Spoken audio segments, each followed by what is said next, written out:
Right, cool.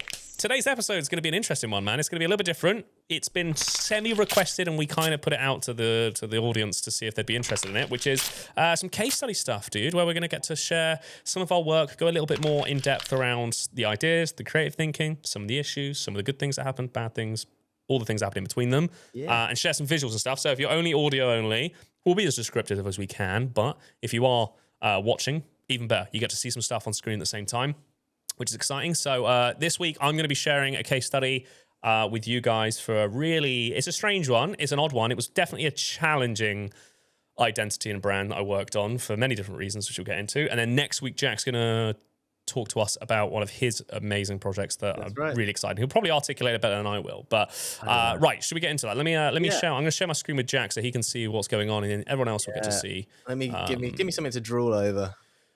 Some really great stuff to begin with. So, look, for context, let's put some context out there to begin with, right? So I was approached by a influencer marketing agency based in Berlin, Germany, which on the surface doesn't sound that exciting. I remember getting the email being like, that's okay. And that's my honest truth. They know that. Like, I'm very much like in the world of like coming up with like, I want to create products. I want to create like physical things. I love working with like the really bold, badassy kind of brave sort of stuff. So when I just read from like, again, like surface value, like we're an influencer marketing agency, I was like, yeah, that does not sound exciting. But I thought the name was really cool immediately. It was incredibly long, which was a challenge that we'll get into. But I really liked the name, which was called Anti-Boring Content Club. So I immediately I read the word anti and was like, oh, I get why maybe they're reaching out to me. This maybe makes quite a bit of sense. Like maybe there's something exciting there. And then his actual email that he wrote to me was fantastic. A gentleman called Matthias. And he was just so like honest and like straight talking in the email that I was like, all right, I do want to know more. That sounds quite exciting. Like, what is it like? For you.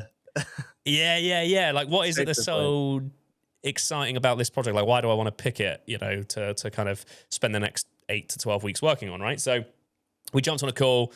And the minute I got on the call with this dude, I was like, oh, I have to do this project because they are the weirdest, strangest, and the most coolest bunch of people I've ever met in my life. So they're in Berlin, Germany. If you know Berlin, Germany, really, really like expressive, cultural, strange place, right? I visited Berlin. I love Berlin. It is mental. There's one side of it where you just cross over the road and you're like, this is quite terrifying. Get me out of here. And there's another side that's just like really exciting and like full of beauty. There's lots of graffiti. There's lots of, it's super artistic. It's wicked.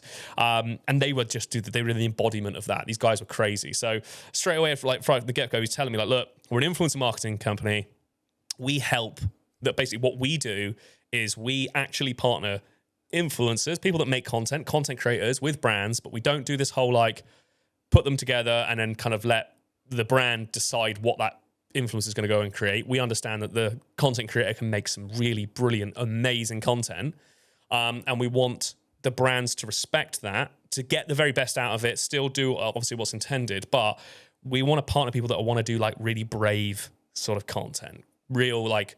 We believe content is incredibly stale and boring and cookie cutter. I'm so over it. He's so over it. And was like, we want to like fly helicopters, blow stuff up, race things, smash things up, shoot things. Like we want to do crazy stuff, even if it's for like a toilet company. And I'm like, okay, cool. Like this is wicked. I love that attitude. So I was like, yeah, so excited, right? And what I'll do is like, we'll show here like what the original branding was. So what was interesting about this is the original branding was stolen. So it was, well, the name is quite close, isn't it? To Antisocial Social Club. Yeah. Exactly this. Yeah. So Antisocial Social Club is where they actually, and so they just completely stole the logo from that and was just like, right, this is what we're going to have. This is what we're going to use. Is it and like, they used it's like it for wavy, years. Isn't it? It's like a waves, isn't it? Yeah. It's kind of got this like strange waviness to it. It's like a serify type font.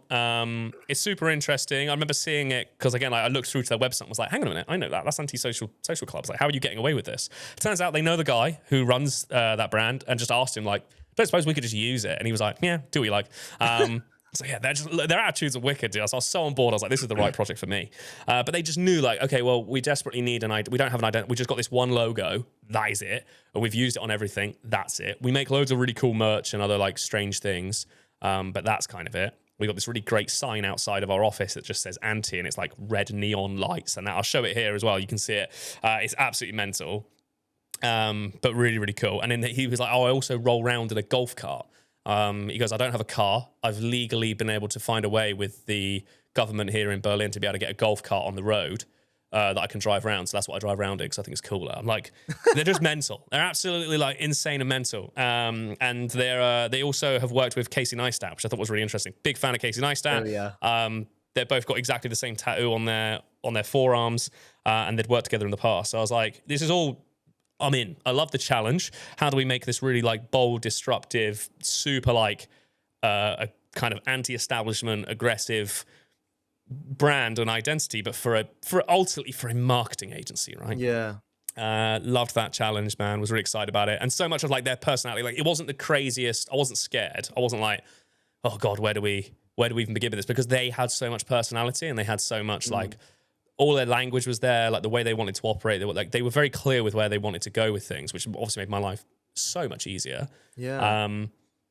But what I probably was the most scared of was it was just the length of this humongous name. It was just the biggest name I've ever seen in my life. It was Anti-Boring Content Club. And whenever there's a logo, which has got all that kind of stuff inside of it, I was like, oh God, I was terrified. Yeah, So always dreading it. Yeah, always dreading it, dude. So you can see some of the lockups that I got here, right? That's sort of where we landed in the end. We got this like really cool A mark that I made, which we'll talk about in a minute. But like specifically, you see that horizontal lockup, but there's like humongous long word. I was like, I don't know how I'm going to make this really long word interesting. So there was some thought around like, oh, okay, well, how am I going to make it interesting, be on, actually work and be seen and be used and be able to break it down in all these different ways. This was like, that was really the thing I was scared about the most. Not so much coming up with the mark, which is, I don't know about you. I want to ask you about that because like, I know what you said, like there's so much personality and grit and like just there's so much juice to like play with the people. They had so much about them. But then as you said, like it's a marketing agency and rebranding a marketing agency, I think can be quite daunting to a lot of people, me included occasionally, because it's like there's no like I use this phrase which I learned from my web designer of just running the tap, and it basically means where like you turn the tap on and all the brown water's coming out, and until it kind of coughs and splutters, and then eventually it runs clear. And those like early concepts are the brown water in the tap. You just got to keep the tap on. You just got to keep going and going and going until you get to that clear water. And I think like so for example, actually, when we'll talk about my project next week, there was an immediate visual, I suppose like icon almost. Like you can immediately like visualize something when you think about this brand that I'm going to speak about next week. And so that kind of, it gives me certainly, maybe others as well, gives me some sort of like solace of like, I already know what the shit idea is. Whereas when you start with marketing, it's much harder because it's so ethereal and like, there's no physicality to it as such, right? So that was a challenge like that. But well, it is a challenge. It's not a challenge. The reason it's not a challenge is because I knew right off the bat, it's like we're not going to be creating some mark that's like a mobile phone or a camera or something like that. Like so, like that flushed very, very quickly, and they'd made it very clear to me in like the get-go that they don't want to do that. It was really just around like the name. It's like the name Anti, especially like because they kind of go by Anti a lot. Like it's purely just Anti, or it becomes like the ABCC mark, that kind of initials mock-up. So it's like it's really a word mark is what we're going to go and play down. Like how do we make this very expressive word mark? And then I was like, okay, well, I want to make a mark. I think a mark is kind of going to be really interesting to do here. And I want to do it, but yes, it can't be this kind of physical item, this thing, this noun or whatever that looks like. What's that going to be? So going back to, again, some of that brand ethos and what it is that they believe in, what they want the people that they partner with to believe in is that true idea of like anti-establishment, rioting, taking over. Like they're not here to go, right, we know boring content exists and we're happy it exists and we're just going to go play in another camp. They're like, no, we want to wipe it out. Like I don't want to see it on my screens ever again. Like we want to be the people that make sure that if it's going to be this like paid promotional marketing between content creator and brand, it's going to be badass. We're here to wipe it out. They kind of explain themselves like pirates. You know what I mean? It was like piracy. It was like hijacking. There was all these incredible words that started to come to the surface that were like, well, they're tangible. Like they're things I can do something with now that are not mobile phone, content creation, cameras, and all these like really horrible like brown water stuff that gets flushed out. The language is what dictated everything so far. So like the minute they started speaking to me about that, again, like you look at Berlin, you look at all the graffiti, you look at the kind of, it's a very expressive place.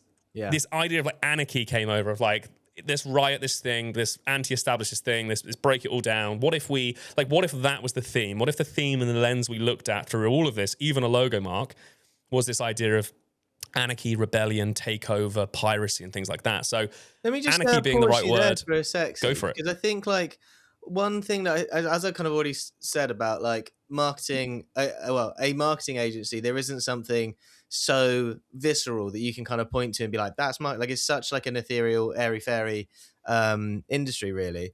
And so what I find interesting is that like, so you see like so much of this identity kind of was birthed out of the conversations that you had with the founders, and that's where you got that that whole all of that their passion for anti-establishment, like all of that stuff. I think so. For a takeaway for everyone listening, like if you're maybe earlier on in your career, or like sometimes you work on a project and you really struggle with coming up even with like early concepts, like making sure that you spend enough time with your clients and like speaking with them, because sometimes, you know, you might give them a brief or like a template or whatever and say like, fill this out and I'll sort the brand out for you, which can be very effective sometimes. But sometimes you can, by probing certain answers on a call, you can then unlock something completely new, and then you can actually then build out into something where you may have ordinarily been stuck. So I think like that's a really interesting point, is that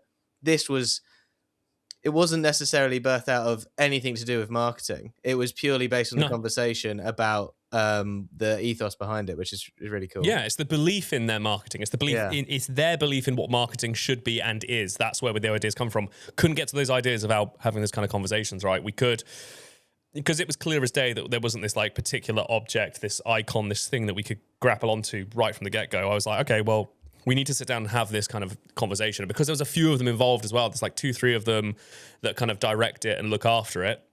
Again, I wanted to make sure that we're all singing off the same hymn sheet and all 3 of us are all really on board with an idea. So that idea was established, you know, very early on before we started even drawing and sketching anything, is this idea of anti-establishment, rebellion, anarchy, proper taking over, hijacking, especially hijacking the kind of the digital space. That phrase kept coming up, and that was their language. It wasn't me kind of forcing the language out or like trying to shoehorn it in somewhere else later down the line. Like these are literally how they explained themselves to me on that call.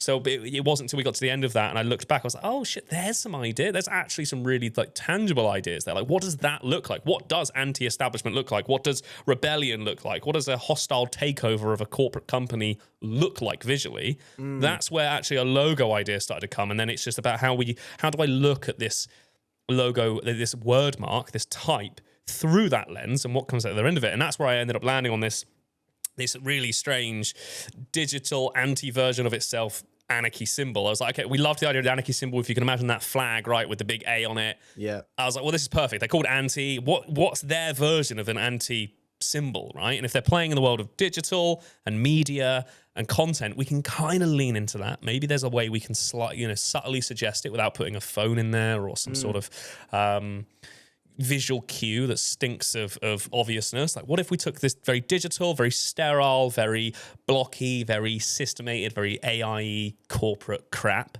and we gave it something beautiful, but they're constantly like almost fighting with one another, or they're but they're working together as this real juxtaposition. And that's where that black letter, beautiful handmade calligraphy, which is super, super rooted in German history, Berlin history. Black letter comes from them and that world anyway. So I was like, well, yeah, what about this like really handmade, full of history, full of humanity, full of character, super bold, and then this real digital world? What happens when we kind of put those two worlds together? Because they're the anti-versions of each other, which is, again, very much what the language is being used. That's the name of the brand. What's the opposite of one thing, and what does that become? And then how can we make those two kind of worlds marry each other? And that's where we kind of landed with this. Yeah, this really very strange, very complicated to make mark. Yeah. It was I remember you making this, and there were so many different weights that you were going through. So many. It took a long time to get right, but it looks so sick. Because at certain sizes and at certain points, it's like I can't see it as a pixel anymore. I can't. Like, does it feel pixelated? Like, what does a pixelated version of history look like? That's very difficult to get, especially from a size, an actual scalable, workable point of view, right? So once I got the A, like that started to like dictate everything else, really. I was like, okay, I got this really cool A. I love this A. But like, how do I still, what about all the other letters of a word mark, which is anti-boring content club? Like, what do I do with all of those? And how do I make that match this A and do all of that? So that theme again, that lens came back in of like, well, what does anti-establishment look like? What does a hostile takeover look like? And that was a really, really key part of it. Is like, they believe that, you know, the marketing is fucking boring and agencies are boring and they're all sterile. They all go the same way. They all do exactly the same thing. So I was like, well, what do they all look like? And if you look at them from a visual point of view, you just basically get this really boring, it's very swish but stylistic, you know, Helvetica, you know, is usually where we land. We just get this very clean Helvetica typography that feels very just like premium luxury, but there's nothing about it, right? Nothing particularly ownable. And then that's where I was like, okay, well, let's have that. Let's start there. Let's start this deliberately boring place. What would happen if Anti-Boring, the team at Anti-Boring, walked into that marketing studio and went, we're here now. We're taking this shit over. We're sick of it. Get out. Well, that happens. Like, exactly that thing is that they kind of scrape the A away and replace it with theirs as like a symbol of like, this is our territory now. This is our place now. And that's kind of what happens. So like the rest of the letter forms all do become this very boring, simple, marketing-esque logo, but they've got this real like big outlier, this big A that just completely kind of disrupts it and takes it over. And is that Helvetica that you've used there? Yes. Yeah. Yeah. So exactly, like, literally, I was like, I'm going to create a boring logo. Like, if we're going to be anti-boring content club, we're going to create the boring logo, and then how do we make it anti-boring? Kind of hack it. But do it in a way like, because like the thing is with something like a super long name, it was like, well, it does need to be legible. It does need to work. It does need to be readable. Like, imagine if there was all of those letters looked like that pixelated shit. You wouldn't be able to read anything. It'd be completely illegible. It wouldn't work. It'd be insane. Yeah. I was like, okay, well, like that's my challenge here, technically, from a visual point of view, is how do I get this really long name to genuinely be usable and readable, but also make this thing new and interesting, and also embody what they believe in, because we don't want to. We know we're not going to create some sort of smartphone logo or content creation logo. Like, how do we tell that story of rebellion and takeover and hacking and hijacking something? So, and that's kind of where we landed. Is this? Go on, dude. I absolutely love this. I want to like nerd out a little bit on the. I love this animation that you've done. We need to touch on that in a second. How did you actually? What was the construction process like when you were building that A? Because there's so many different ways to do that. Like, you could do it, and I think I remember you doing it really, really painstakingly manually, didn't you? But and then I found out there was an easier way. Yeah. See, like this another like point that hopefully we can like sprinkle through these case study videos if people like them is little tidbits of advice or tips and stuff. And I think like I think less so now on social media, but there was a period certainly where it's like, this is how you do this, and there's a million ways to skin a cat, and this is one of those executions, because you could essentially like change the fidelity of a black letter A and like mosaic it and do all of those different features, but you literally just like, right, I've got a cube, I've got a square, and I'm going to move this around and duplicate this until it looks like a black letter A. That is exactly what I did there, Jack. So I've got some sketches, some really old sketches, actually. You'll see some shit in there as well that's was the crap brown ideas, that they were not good.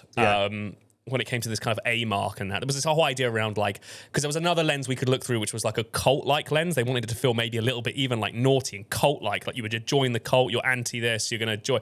But that lent into a completely new visual world of like dark rooms, drinking blood. It was all a little bit too much maybe.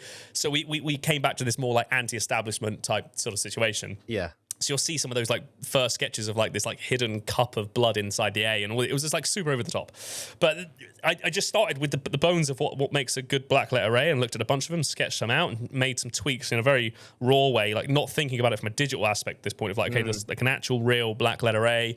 I loved this, like, I don't know what it's called, but that drop right between the middle of the A that comes down, it creates that little cross, right? I loved that. This guy, again, it was very like upside down Antichrist cross, which is like a very subtle nod to it. All very purposeful. And then I got that, I then took that into Illustrator, and I got myself a pixel, and I started like going around the silhouette of that mark with these pixels until it felt right. But there's still a rule to pixelization, like that you can't. There was sometimes I was like, well, it curves here, so I'm going to move this pixel down to match that curve. But it's like, oh, but that now doesn't follow the rule of pixelization because it's actually further away than it should be. Like it needs to follow a grid system. And So it was a fucking nightmare, Jack, is the honesty. Yeah. And then like, again, it's like, how big are the pixels? Because like, do we make them so small or so big that suddenly you lose detail that makes it important? So it was a stress-tested nightmare. I'll see if I can find also like all of the different versions of this and show you guys on screen. But it really was stress-tested of like, because there was moments, and this was a challenge where I was like, okay, I think I'm going down the wrong idea here. Like, I just don't think I'm going to get this to work. Like, I don't know if this is going to work and become usable and identifiable and actually unique enough and like not just look like just a font, you know. I needed it to feel like a mark, which I think we got there in the end. I really do. Otherwise I wouldn't have presented it. It feels like its own individual A. I think when I see that A and I see it in situ, and even if it's just tiny on a social media icon or it's blown up on the side of a flag, like it just feels like it's a very established thing. It doesn't feel like a letter form that's just come from many others. Like it feels like its own identity. I really love the where the copyright or trademark symbol would be, it's a B instead of anything else. So it's like they're hacking that bit too, like kind of IP legislation is like a middle finger to that too. Like taking that over becomes the B for anti-boring instead.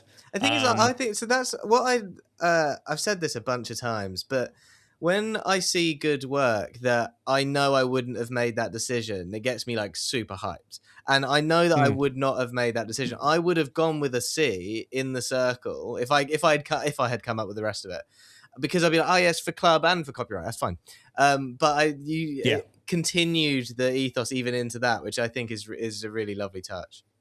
It was constantly that. Like that's every decision you start making. It's like, okay, are we still singing from that hymn sheet, which is, you know, we're still looking through that lens of anti-establishment, of takeover. Like, so even the copyright symbol, like, what would they do to it? What would a company that's sick of this shit, sick of the establishment, come in and go, and what would they even do to that? And they would change that and they say, no, that's ours now, we're going to make it a B. Yeah, screw yourselves, right? That attitude had to come through everything, every piece. And some of it was lost and some of it wasn't. You know, there was things that went too far and there was things that wasn't as we go through it all. But yeah, like that was the goal. Like that was really it. So I wanted to take it a little bit further again with like, to really kind of help illustrate the idea. Like they're in a digital space, they're in a digital world, things move, it's video, it's footage, it's stuff like that. So I was like, okay, I want to make this, I would love to animate this logo in some ways, but like, let's not overcook this thing again. Let's keep it really like, what does hacking look like? What does hijacking something look like? What does, you know, taking something over look like visually? Well, it's this quick, fast-paced, like taking something over, Windows chopping and changing and doing it. And so all of the letters start doing that, but they now start bringing a little bit more of the visual identity starts to come into the brand here, which is that black letter A that's pixelated comes in. It's the only version of it that doesn't exist. There's no other letters that mimic that. It becomes its own, you know, intentionally, like that A doesn't exist. It doesn't become a B or a C or anything like that. But we get this graffiti and these other black letter marks coming in with this Helvetica. So we kind of have these technically three different typefaces all coming in and chopping and changing and glitching out and coming in with one another, but to show again that expression, that idea of personality coming into something just so sterile and boring. And you're seeing it here all in black and white, which isn't the colors that get used. I just always like to show it when I'm presenting it to the clients. Yeah, that's a good purely point. Just black and white. Good point to touch on that as well. I do the same. I mean, I think it's really important, particularly within logo design, to just work in black and white until you've refined and nailed all the form, because the colors start to really skew your assessment of relationships between sizes and shapes and things. Yep. So it's important to stay like that. And I think I've always really enjoyed presenting to my clients as if they were over my shoulder watching me do the whole thing. So I will go through like all of the thinking, all of the things that did work, didn't work, till we got to like this point where it's all in black and white. And that is, again, so that the client can just look at the form. It's not about being emotional about like, I like that color, I don't like that color. Because you just take all that out so they are able to just look at what they're about, the form and the shape and the relationships between the individual characters. So exactly really that, dude. If you can get them to get on board with that idea in that space, then it works. Then you can start looking at color and how colors can be introduced and how things change and chop. And then that's why I decided to go down this like, again, a completely different color for the tone of everything that's been happening. So the problem is with stuff like this is it does look almost a little bit aggressive. It's quite brash. It's quite loud. It is maybe a bit intimidating too. That's not such a terrible idea or terrible thing, but I did want to find a way to tone that down and go, okay, well, what's the anti of intimidating? What's the anti of aggressive? What's the anti version of that? Like, what's the opposite? Well, then you've got these like really wicked, like lovely pinks and like wine colors and like whites and stuff, and like things that like you got this really aggressive A that's sharp and you know, has that kind of a feeling. But now the colors like soften everything back up again. It feels really like approachable and gentle, and so even the colors are considered in that space to be like, okay, well, how do we do that? Like, how do we make those things feel something that it shouldn't? You know, that was kind of always, that was kind of the beautiful creative space that I got to go and play in. The burger you menu really on do. that is so good. Even the burger menu gets to have this like little pixelated glitch to it, and like something changes to it, just like something really, really. It sounds so silly, right? But like again, I got to explain that. It's like that idea gets to come through everywhere. You know, we don't have this physical object, and that's not what we're here to do. I think that'd be very hard to do, and I think it'd be wrong for us to do. I think if we're in the world of this space, like this lean into it further, this play with this, even down to the hamburger menu, it just gets this little glitch, this little touch to it. It becomes yours, it becomes ownable, right? To the space. This was really fun, like this idea of like, how do we then present like information on just like simply, just like, I always like to show things as simply as possible first. Like what if we only have color, we only have type, we only have a logo? Like how can we make something work? How can we make something that's expressive and even as limited as that? So I love this idea of, again, it's like, it's anti-establishment, it's anti-boring, that's what we're about. What if we filled all of our information up with all this boring information where it literally just says underneath it, blah, blah, blah, it's all bullshit, we don't care, it's over the top, it's overcooked, and we just redact all the information, and actually underneath the information, if you wanted to see it, it's just bullshit anyway, it's all a load of nonsense, because that was the attitude. So like, that was really fun. We got all these lovely like big redacted like scribbles over the top, that graffiti element started to come in, that human element started to come into, again, it was like, how do we take their website that would maybe have been a corporate brand, a very boring corporate brand, and they hijacked it, they took it over. You know, they didn't rebuild it, they just built on top of something that already existed. And that was the goal, that was the idea, is how do we build a really boring, sterile, bullshit brand and then hijack it with their identity? So, you know, we've got this, we're leading content marketing agency, the only creator market agency in the world, but underneath it's just all just blah, blah, blah, blah, blah. Shut the fuck up, we don't care. And I loved that attitude. I want to keep that attitude coming in with simply just color and shapes. There's no other, we're not leaning into illustrations at this point or photography or anything else. It's like, what can we do with just purely those things? Can we get that message across, and can we get that story across still? In a really simple way, and a lot of stuff. It goes to show also the importance of, even if you haven't been necessarily hired for like verbal identity work, personality stuff, tone of voice, or any of that stuff, when you're just presenting a visual identity, it shows the importance of still kind of flirting with that stuff, because it really like sells in, like this whole concept is really sold in. There's so much depth to it. It's not just visuals, it's also the tone of voice and the irreverence of the personality of the brand. And like, what I find actually really interesting about this particular project is that sometimes when I have that lens where I'm like, I've started the project and I found the lens, I'm like, okay, right, everything is going to come through here. Sometimes I feel that I kind of pull myself back because I end up trying to put everything through it, and then it ends up feeling a bit too forced or too like concept led. And even though like at every single part of this identity, you chop it whichever way you like it, it's still there and it doesn't feel overwhelming. So it's like, even though it's through everything, it's thoughtful. And I guess the best way to look at it is asking just how big that lens has to be in that moment, or how small it needs to be in that moment. You know, like you're so right.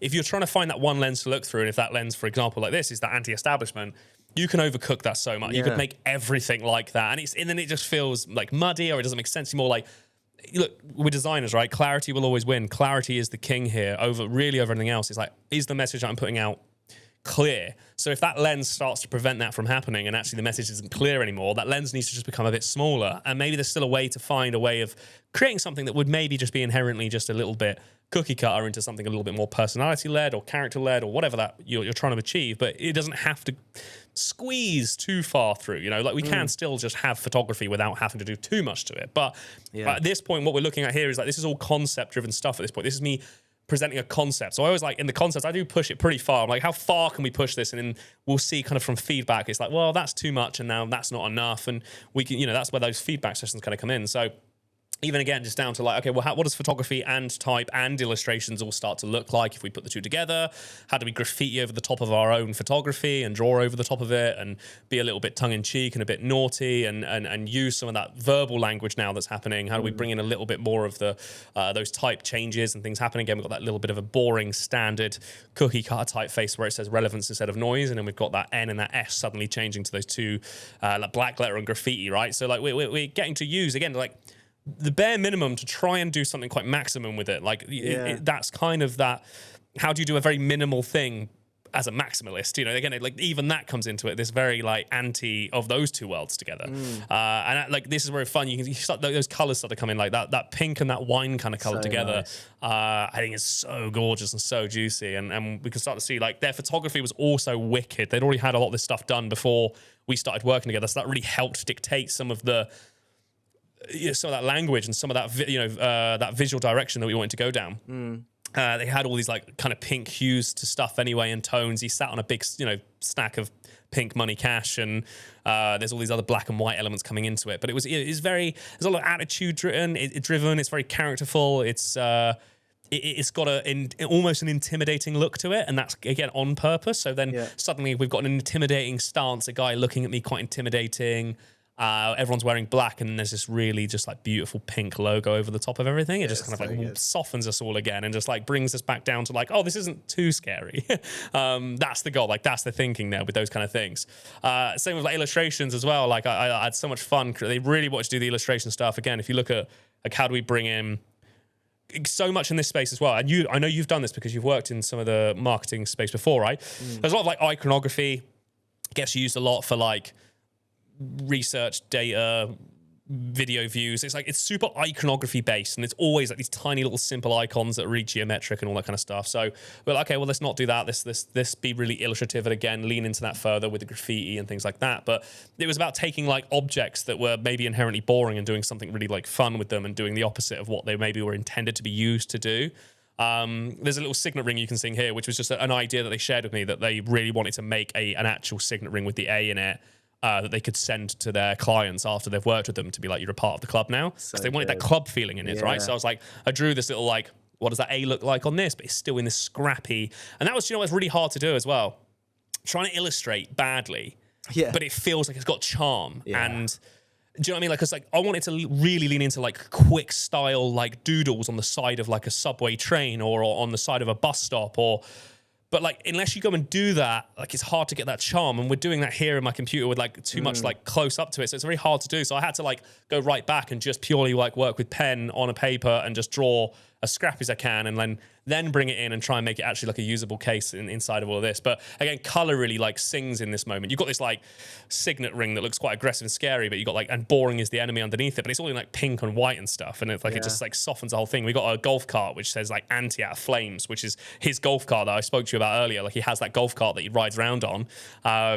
I was like, okay, well, they're usually very slow, very boring, and very safe. Like, how do we stick a massive exhaust pipe that spits flames out the top of it, right? This is the anti-version of those things keeps coming through, and we can see loads of that. Same with, like, loads of other illustrations that we made. There was the cow abducting the UFO instead, and still leaning into the idea of, like, how can we keep telling that story in all these other paces that could maybe, because they spoke to me about merch, right? In the beginning, so it was like, we want to make merch, we want to do all these other things. We got a baseball bat, instead of it being covered in like barbed wire and super aggressive, it's just covered in flowers instead, so like we'll beat you with a bit of niceness. And there's the anti-boring serum as well, which is something they really wanted to do. They also send out to a lot of their clients like a little bottle of, it used to be a little bottle of black vodka, which is like all glittery and stuff, and it was like had their old branding on it and things.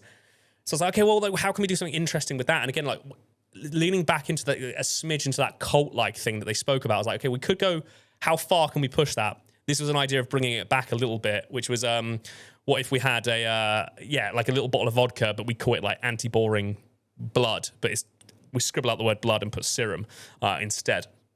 So I even drew that, like, that you can drink this and become anti-boring and be a part of the club and part of the cult, was kind of those ideas. Even this, like some of the business cards, I was like, we have to spray paint the A on it instead. Like, let's not, again, like take a really boring card. It's white. It's a white card. It's got the logo embossed onto it. You can barely read it. It's just printed. It's super like clean. Think American Psycho, right, where they're all talking about the business cards, and it's like super boring and corporate and over the top. It's like, okay, let's make that card, and then what would anti-boring do to the business card? They just spray paint the logo over the top of it instead, right? So it's actually got to get sprayed on there, and we do it and we make it, but like that's what they give you. Let's keep telling that story, even humbly, on the business card, right? And I always like to do that as a challenge. I don't know about you, but I always like to try and have a business card. Use that as a way of challenging how far we can push an idea creatively, because it's a small space, it's two sides, that's what you get to work with. How can you keep telling that story even through a business card, if there is one? And if you can do it there, I think then you can kind of do it anywhere. So that was always the idea with the business card as well. Keep it really boring, really simple, and then just do this like one thing to it that makes it still sing off that. So you can kind of see just like what it looks like when it gets sprayed onto stuff and it sits out in the world. Some other bits again to make it feel really culty, and there's that signet ring that we made, and the wax sort of paper. If you get an invite with the A inside of it, right, it feels like you're part of the club. Sings to all those kind of hymn sheets, and then merch. All these other little bits start to come into it, as you can see here, right, with those illustrations on the back. Other bits. That should have been a picture there of the serum, which isn't there, but I'll show that to you. I'll make sure James puts that into the thing. But there's like a mock-up of the actual like sick bottle of vodka that they'd send out. But yeah, that's kind of. Like, that's the case study, dude. Like, that's kind of where we landed in that. And this got signed off relatively first time. There's a few changes and stuff that, you know, some stuff never made it, some stuff did. But this is just some of the stuff I'm showing you is like the earlier concept stuff. And then some stuff just maybe it's not that exciting to share, or it's just not that appropriate, maybe. Where some of this stuff is the more kind of juicier, conceptual, creative ideas that kind of came out of the end of it, dude. So, yeah, there we are. It's so sick. I mean, top to bottom, it's so delicious. I don't even know, like, really, if I have any other questions on it. It's just you answered everything so well, and this is exactly how you present as well. It's just going through all of these logical steps. Because we've spoken about it before, like making loads of those micro yeses or those micro nods, like throughout presentations, where like, yeah, I signed off that creative direction. Yeah, that does make sense. That is the anti of that, and yeah, okay, yeah, and then it's like, well, yeah, no brainer.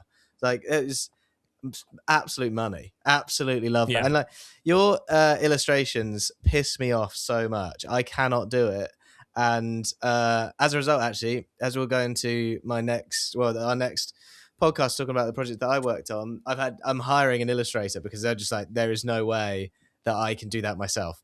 But I just, it's not even just like the technique or the like expertise required to illustrate like that. It's the concept behind it. And I think like once you've got that concept, it does become like ideating does become quite a bit easier, wouldn't you say? Like once you've like got that lens, you're like, okay, I'm gonna make a business card or I'm gonna make a t-shirt. Okay, what I've just got to look through that lens, and then that will dictate it, like, because essentially like creativity, it thrives in confines. Like when you start putting up guidelines, you start like boxing yourself in, it forces you to start thinking a bit weirdly. And that project is just absolutely money, man. Like it just is a really that was a fun one to share because it's really different. It's really strange, right? And it's not always like the way things go, but I got very lucky with that project. Like it got signed off, they're using it, they're starting to slowly roll stuff out now, which is exciting. They were lovely to work with. It was really brave, I would argue. I think it's quite a brave option to go down that way, you know. But luckily they were brave too, so it helped. Even looking back at it now, I presented this quite a while ago now, really. I think you're probably even looking at maybe a year ago I actually presented the first one. And I think well over a year, man, I think. Do you reckon? Yeah. Shit, dude. So, I mean, it's so funny because I look back now and I'm like, oh, I would change that. I don't like that bit. And oh, that's not very good. Like, even in a year later, how much has changed with my attitude towards it. But like, conceptually, like the ideas where they come from, how we land there and how we get there, I'm really stoked. Execution, I'm always like, oh God, I'd do anything to just have another crack at that and another go. But that's a good thing. I always try to sort of think is that, like, you know, I gave it my best shot at the time with the skills that I have now. Especially like the illustrations. I know you're like really stoked on stuff like that, but like I look back and I'm just like, oh God, I could do. Well, you've just wrapped up the best illustration pack I've ever seen. So I think in a year from now I'll hate it. maybe. Yeah, dude.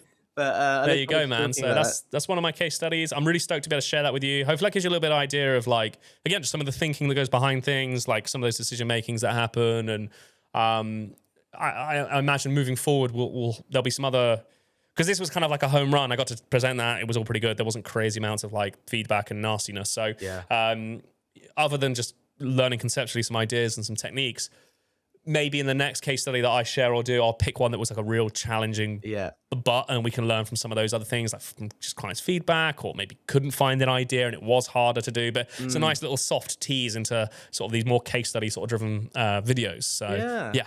Well, mate, thanks for sharing it. That was a delight. I hope everyone enjoyed it. Thanks for having me. Yeah, you're welcome to come back on the pod anytime. Thanks, man. Well, should we wrap up? Do you think we have time for a question quickly? Let's wrap up a quick question. Yeah. And then get out of everyone's hair so they can get back to work. It's a very good question. So this is from Charlie Brennan K. Meyer. Here's a question. How do you push through working when you don't feel creative / and have any ideas, but the deadline is fast approaching? Do you want to start by answering that? I get very scared. Like that's when I start I start pulling like really late nights and things. That's when I'm like I've gotten a bit better about it now, but like before I thought well it's all about investing as much time as you can. It's put as much skin in the game as possible, and eventually something will happen. But there is just as much value for me to be like, today's not the day. And I know that you're like this, where you're like, I'm not feeling it, man, so I'm going to come back later. Whereas I would punish myself for a long time, and I am getting better at it now. But there's been a presentation I've been working on this week that has been ruining me, and it is not really because it's largely driven because I'm going on my honeymoon next week, and I'm presenting it on Friday, and it's still not done, and I have to get it done. So I think when ideas aren't working, I do try to change my environment to a degree, and it might be like going out for a walk, it might be reading, it might be even just like trying to sketch something or draw something completely unrelated, and playing in a completely different world. And sometimes you'll find a connection, or it's when your brain's really switched off is where the like eureka stuff happens, I think. So when ideas aren't working for me or aren't coming naturally, I'll try and change my environment, or like work out or something. Like if you can't change your brain, change your mind. Sorry, what? That makes no sense. If you can't change your mind on something, like you're struggling to come up with ideas, like move your body, like change your body state rather than your mind state. So that's the only advice I have on that. But like sometimes, it's a real stinker. Do you have anything to add on to that? I mean, no. I think you answered that better than I will, because I think my advice is always terrible when it comes to this bit, which is I leave it to the last minute. I'll leave it till the 5 minutes before the deadline. And annoyingly, that is just how I work. Not always. Some ideas, they happen and they go, and I'm on track with them. But sometimes, like, I love that pressure, man. I love that pressure of like, shit, dude, the clock is coming down, and I have to make decisions, and I have to get scrappy with them and just do them, because now I'm running. I don't get the luxuries of it. I think it's my own way of making my own walls, but it's not healthy. So don't do what I do. Do what Jack does. And I love your advice, dude, on the if you can't change your mind, change your body, dude, which is actually how you say it, Jack. If you need it, let me know. But it's so true, dude. Like the amount of times I've sat here, like, banging my head against the desk, being like back to that A mark when I couldn't get the pixels right, and started to have that question in my head of like, oh, is this even the right direction? I don't know if this is the right direction.